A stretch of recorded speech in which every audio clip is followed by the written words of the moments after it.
Qu'est-ce que c'est que cette histoire? Petite rubrique des perles et anecdotes originales pêchées dans les archives de l'Indépendant. Une rubrique décalée proposée par Denis Dupont. Nous sommes en octobre 1973 et le pays catalan voit arriver les premiers néo-ruraux, comme on les appellera plus tard. Ici, sous la plume de Michel Badrignan, nous avons la vision d'une famille qui arrive du côté de la Bastide. Titre: las de la vie parisienne et avide du grand air, Roland, Françoise et Jonathan ont abandonné la capitale pour faire des fromages de chèvre à la Bastide. C'est une longue marche. On ne se plaît pas à Paris, mais sans savoir au juste pourquoi. Et puis, on discute avec des amis, on se pose les mêmes questions, on étouffe de plus en plus, et on décide de partir. Pour aller là où on voit la mer de la montagne de la montagne, là où il y a du soleil, pour vivre une vie plus vraie, plus saine. 1973, je vous rappelle. Ce texte est la réponse que nous fit Roland lorsque nous lui avons demandé pourquoi il avait choisi de s'installer avec sa femme et son fils dans le vaste mas d'Antouron, sur les flancs même du Canigou, à un court vol d'oiseaux de la Bastide. Roland, 28 ans, et Françoise, 26 ans, en parlaient depuis 4 ans.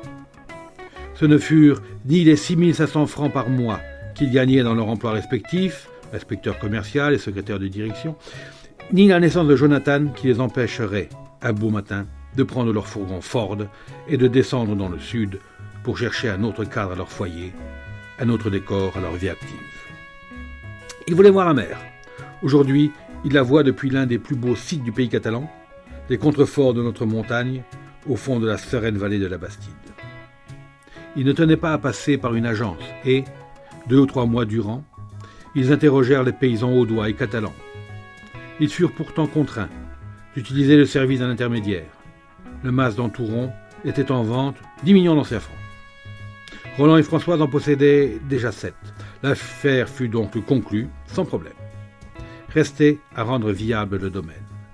Laissé à l'état d'abandon depuis 5 ans à la suite d'un partage d'un héritage, le mas était déjà à moitié dévoré par la végétation et l'humidité avait fait de la rude besogne. En février 1973, Roland se mit au travail.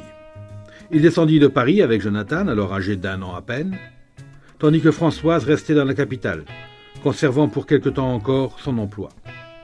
Il fallut nettoyer la cuisine à la pioche.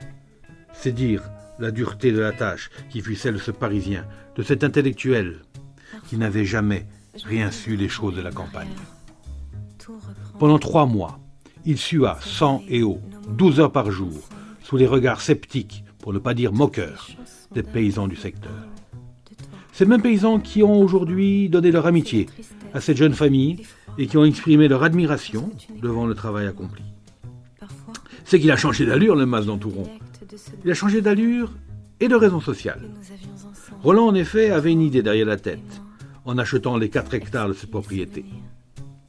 Désireux de faire un placement, il avait acquis, il y a 1 an, un troupeau de chèvres de 50 têtes, qu'il avait confié à son beau-frère éleveur en Normandie.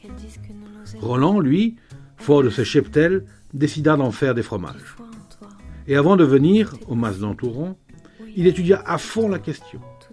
Et bien que lorsque Françoise vint le rejoindre au mois d'avril dernier, le mas étant désormais habitable, il s'occupa activement de faire rapatrier ses bêtes. L'adaptation au milieu montagnard fut immédiate. Mi-juin, il commença à produire, sans pour autant négliger la restauration de la demeure, qui était loin d'être terminée. Le téléphone arabe marche bien dans la vallée de la Bastide. Les clients vinrent d'eux-mêmes, sympathisaient et revinrent. En juillet et août, Roland vendit 1600 fromages. Le courage et la volonté payent. Nous ne voulons pas devenir Gervais Danone. Nous voulons vivre, bien vivre.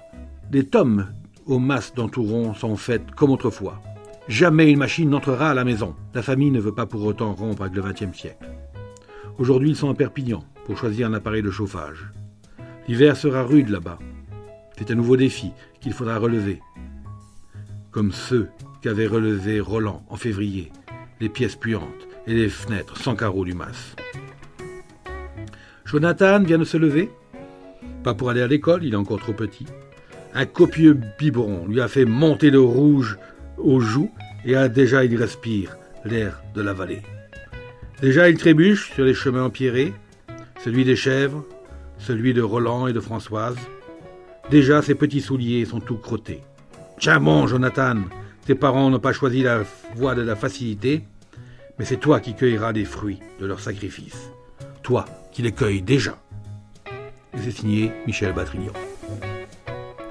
C'était Je vous parle d'un temps, un podcast produit par l'Indépendant et présenté par Denis Dupont, à retrouver tous les mardis, ici même.